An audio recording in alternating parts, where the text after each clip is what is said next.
am back doing a solo episode. Today, I really wanted to dive into a topic that keeps coming up at Masters Swimming. Fast Fridays, we're doing all out sprint training, and the recovery is always a big conversation. A lot of swimmers, I'm not a swimmer, I'm a triathlon swimmer. I swim masters all the time, but I'm a different breed than people that grew up on a swim team.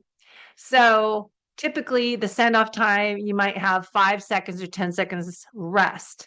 But when we're doing Fast Fridays, we're doing a lot of 25s, 50s, 75s, maybe up to 100 as longest, but doing it fast. And you should be doing a longer recovery so you can go hard again. This is what we talk about in just general workouts when you're doing HIIT training or sprint interval training. What does that mean?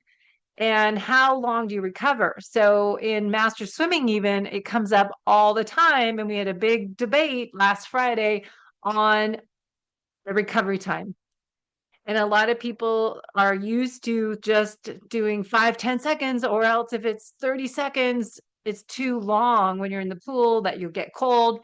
And so it's a conversation I feel like we should have. So since I do PNOE metabolism testing, I want to identify 5 training zones that we do when we're testing. So video is needed for this.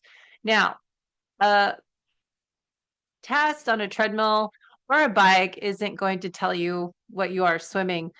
But if you are a runner, a walker, we can do hill climbing protocol. We are doing your VO2 peak heart rate, or we can do different protocol measuring your zone 2. But if we're trying to identify these 5 training zones, we'll do, say, a 12-minute test, taking your heart rate up, and then we identify all these markers. We can do it on a bike. We could do it on any machine that we can increase the wattage. So I could do it on a skier machine, airdyne bike. I did it on a rowing machine for a swimmer, and that this person actually rows, so it's easier because its form is important. But you can see all these markers when we do PNOE metabolism, active metabolism test. This is different than the resting metabolism test, and the breath analysis is part of it.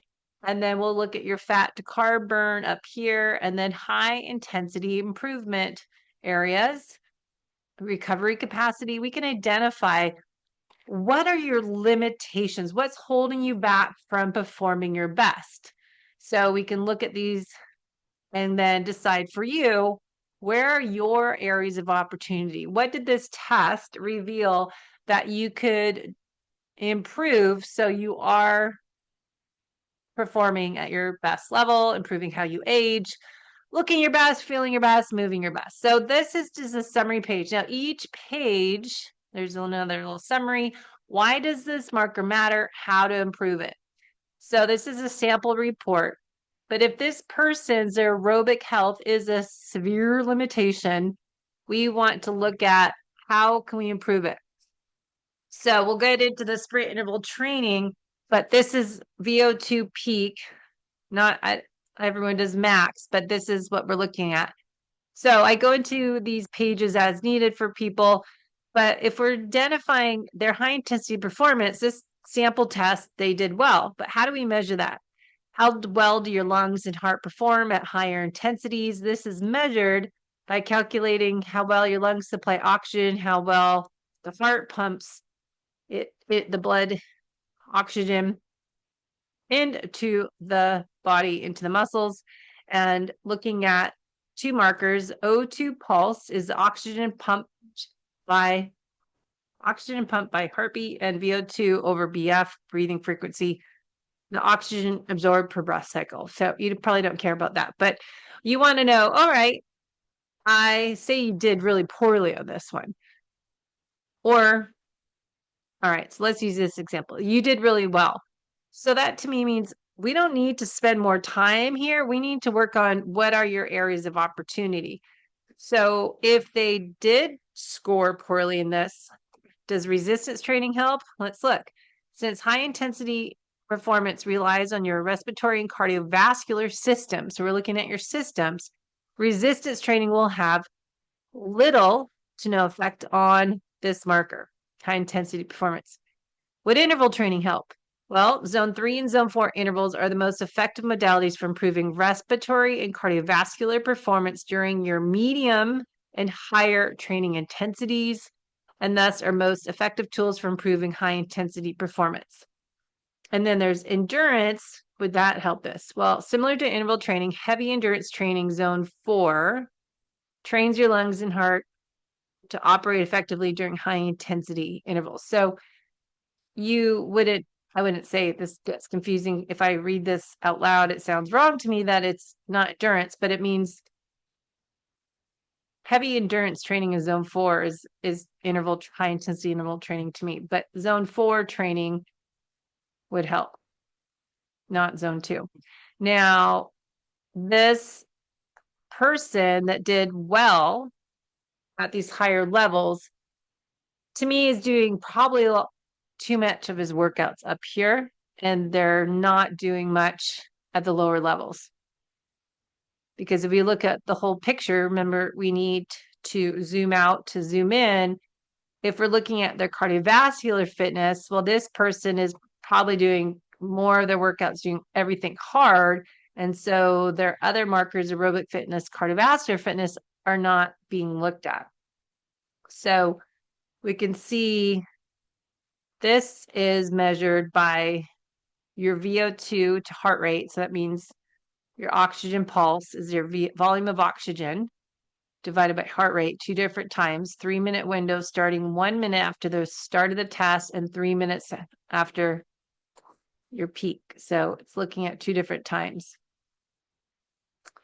before your VT2. So this is probably looking, I wonder if that's your zone 2. I haven't done this calculation myself. So I think its point is we need to look at you as a unique individual.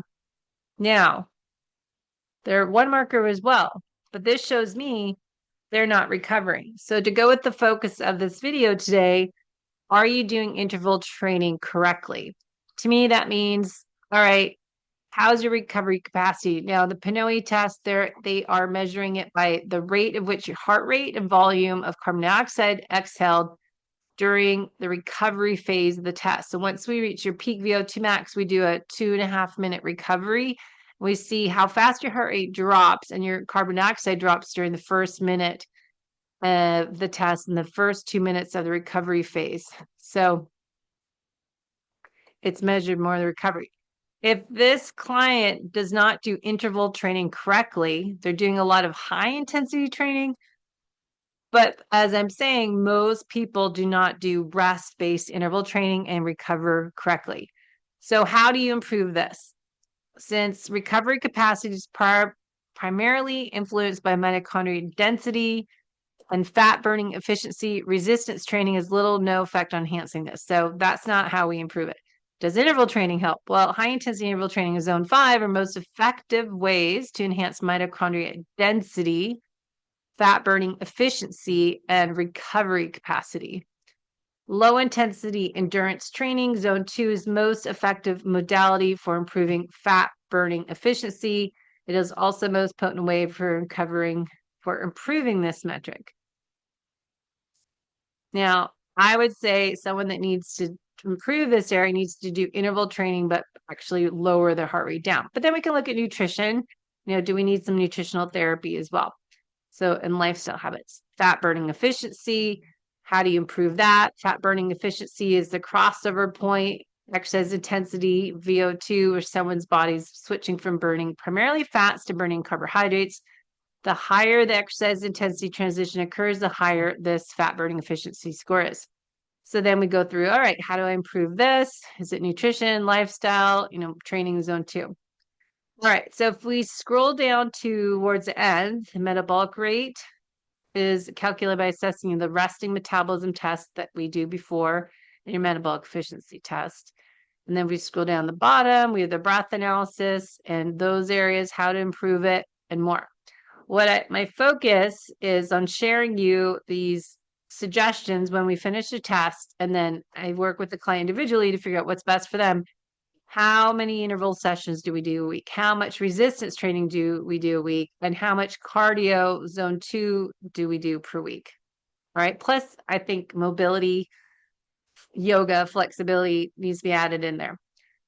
But how much strength training do you need? How much interval training? And what does that look like? Long, medium, short. So to me, long is more tempo. They say zone 4. I think of it top of zone 3. That's going to be my 10 to 20 minute pieces. There's medium intervals that are, they say the lower is at zone 5, 1 to 4 minutes, but I say zone 4 is more zone 5, or zone 4 is more 1 to 4 minute intervals. And then short sprint intervals are the 30 seconds, 1 to 60 seconds. That's more zone 5. So cardio based training, steady state, 45 minutes. Zone 2, your peak fat max. Moderate, steady state, 45, 60. Maybe you do some tempo, and then hard. So we want to look at that. We need eventually, after you build a base, a little bit of training in each of these areas. And then we really need to get strength training. Do you need to start with some endurance, some base training, foundational exercise, and then work on strength, and then maybe doing more strength muscle building? Then we want to look at, okay, what are your zones? So we test you, and then we retest every 2 to 3 months. I want to look at what is zone 1. That's your recovery. And zone 1 feels like you can maintain this intensity for hours, easy. This is your recovery, carry on conversation. Zone 2 enhances fat burning efficiency, cellular health, improves recovery capacity. Feels like you can exercise here long periods of time, able to hold conversations. Zone 3, on the verge of becoming uncomfortable, shorter breath, can't speak a sentence. This is your longer intervals, medium endurance. So it's more tempo training in my world. Increased fatigue threshold, increases anabolic threshold, improves VO₂ max is zone 4. This is going to be medium intervals. Heavy endurance is maybe a 5K race. Difficult to maintain exercise intensity, hard to speak more single words. So I don't really put heavy endurance. I don't know why that's on there, because I would say when you're working this intensity, this is not, endurance doesn't go in the same sentence. So if you're doing a 5K race, perhaps you're kind of in the pain cave. Now, interval training, HIIT training, interval training, sprint interval training, more specifically zone 5. And then the other type of interval training is HIIT training, high intensity interval training. I would say zone 4. Zone 5, you're improving VO₂ max, enhances fat burning efficiency because of the mitochondria biogenesis, cellular health, and fatigue threshold. Feels impossible to continue completely out of breath and able to talk. Okay, so that's what we identify in the test. And then we look at how many calories, fat to carb burn, all that information. And then we look at the testing summary should be on the bottom of here, but I don't see it. Should be a little bottom part saying your summary. Okay, now I put some information into interval training blog. VO₂ max is your peak. If we look at, are you doing zones correctly? So we want to look at going from intensity zones to heart rate zones, and looking at that your heart rate is going to be different than other people that you train with. And that your training zones will change, say every 6 months, every 3 months. I say every 4 to 8 weeks. Every 2 months, I'd want to get my clients tested. And I don't think you should feel like you have to be an athlete to do metabolism testing. I think everyone should get it done if you're trying to figure out what to do for your exercise program and how to get the most results from what you are doing. So your training zones that I just went over: zone 1, active recovery, warm up and cool down. Zone 2, mitochondria efficiency, your fat burning adaptation, endurance development, metabolic health markers. Zone 3 are pulmonary and cardiovascular strengthening, benefit for any heart lung conditions, because you can stress the heart without being so hard. High intensity zone 4 and 5. Now zone 4, VO₂ max enhancement, improved lactate clearance, and high intensity endurance. So HIIT training. I don't like the word endurance and high intensity. Peak power and speed development, short bursts, is zone 5. Okay, so summarize here. Personalized heart rate zones optimize your training effectiveness. You'll get more results. Test and not guess. Don't get stuck in the cycle of trial and error and follow stuff you heard on a podcast, on social media. Figure out what is best for you where you are right now on your health journey. Now, exercise impacts multiple physiological systems. So we're testing all these different systems and how your body works together to create metabolic harmony. So training in the correct zones based on what you need to spend more time on and less time in. So you're not wasting your time getting more out of each workout. You have a purpose to your workouts. Sprint interval training versus HIIT training. Let's talk about that. The swimming workout we were doing on Fridays is Fast Fridays. And then we have Mellow Mondays. We have Long Distance Tuesdays.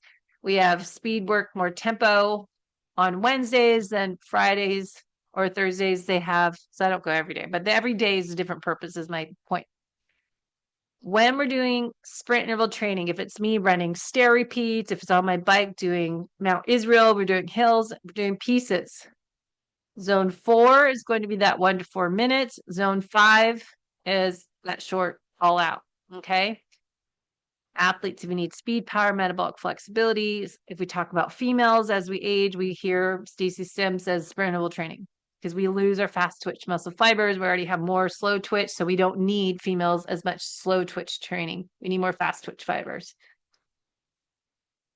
What I want to go over is the chart of when you are training, think of your recovery and what we're looking at. Okay, so short interval trainings, we're working different energy systems. This is why I suggest taking creatine. I use Keon, or I've been using for females, and it has lots of other stuff in it. My friend Cynthia Thurlows has the midlife pause creatine with B vitamins. When you are doing sprint interval training, what is your fuel source? ATP PC is a system that you're using, your fueling program. Glycolytic system. This is why Stacey Sims is always promoting, encouraging us to do these hard workouts and that you need to fuel appropriately for these intense workouts because they're not a fat burning workout. You need your muscle glycogen topped off for your zone 4, your medium intervals, and your tempo. And if you're doing your zone 3, you're burning some fat and some carbohydrate, but more carbohydrate. But where you're doing these short intervals, it's ATP that's stored in your body and phosphatidylcholine, or I mean creatine is stored in your body. So we want to get the creatine from our food, but we have to supplement. So I just take a scoop of my water. You taste nothing. So 5 grams is what I do. And then glycogen storage, we have to make sure we're not scared of all carbs. So having some carbohydrates, as like I've been doing blackberries or blueberries or organic in my super gut yogurt with cottage cheese, if you can handle dairy, maybe some potatoes, mashed potatoes or smashed potatoes with steak is really yummy. Smashed smashed burgers and some potatoes is what we've been doing lately, or broccoli or Brussels sprouts, though I don't digest those very well. So key things we're looking at when we do metabolism testing, your VO₂ max, I rather think of as VO₂ peak, determining oxygen uptake efficiency and recovery needs. Respiratory exchange ratios, how we identify your carb to fat oxidation rates during your workouts, during intervals and recovery. VT1 and VT2, you'll hear the words all the time, ventilatory thresholds. The transition points for optimal interval prescription. Your VT1, we'll identify that as when you start to increase your carbohydrate usage. And then VT2 is the next 3 threshold that you see another surge. And then fat max testing, I've said before, but we can do a different test that you're holding your intervals. Instead of the test, we do 1 to 2 minute stages, but we can do 3 to 5 minute stages as per Bob Seebehor's metabolic efficiency training. So getting back to my point of this video today, the interval training, rest-based training I've heard about years ago, and I always like to come back to this.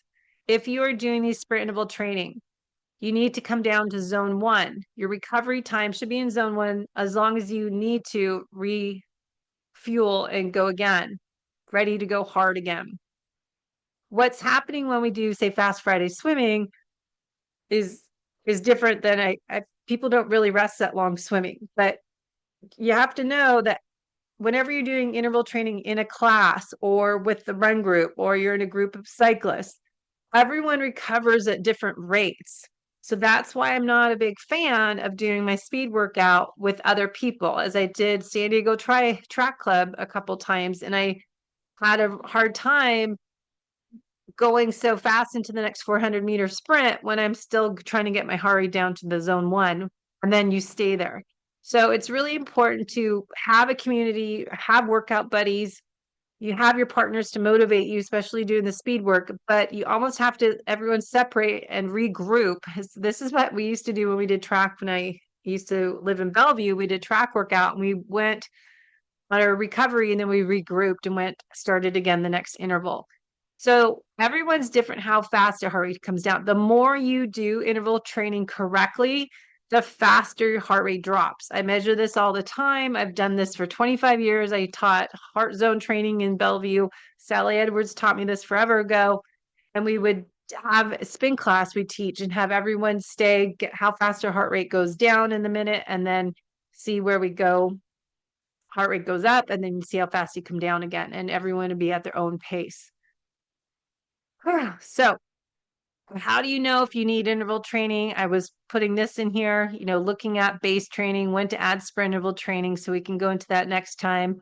Mitochondria function interval training. Why do you need to do speed work? If you're trying to lose weight, if you're trying to improve your VO₂ max, so we can go into that next time. So head to my website and get some free ebooks, and I will go into this next video, but I wanted to finish with this chart that's really small, but you can see a little bit here to finish up. Cardio is your zone 2, peak fat max. You don't need recovery. When you're doing these 4 to 8 intervals, I don't know why this Pinterest thing's on here. When you're doing 4 to 8, or recovery is 4 to 8 minutes, we're doing 10 to 20 minute tempo in zone 3. If you're doing a top of zone 3, bottom of zone 4, 5 to 10 minute piece, your recovery time should be 2.5 to 5 minutes. Remember, it depends how long it takes you to drop into zone 1, and then you start that timer. Zone 4, 30 to 90 seconds, your recovering is twice as long. So the ratio is 1 to 1. But when you're doing sprint interval training, it's really short, 10 to 30 seconds, but your recovery is longer, 20 to 60 seconds. This, I would suggest people trying in the pool, even though sitting there for 60 seconds, you might get really cold, but at least get this 1-to-1 ratio.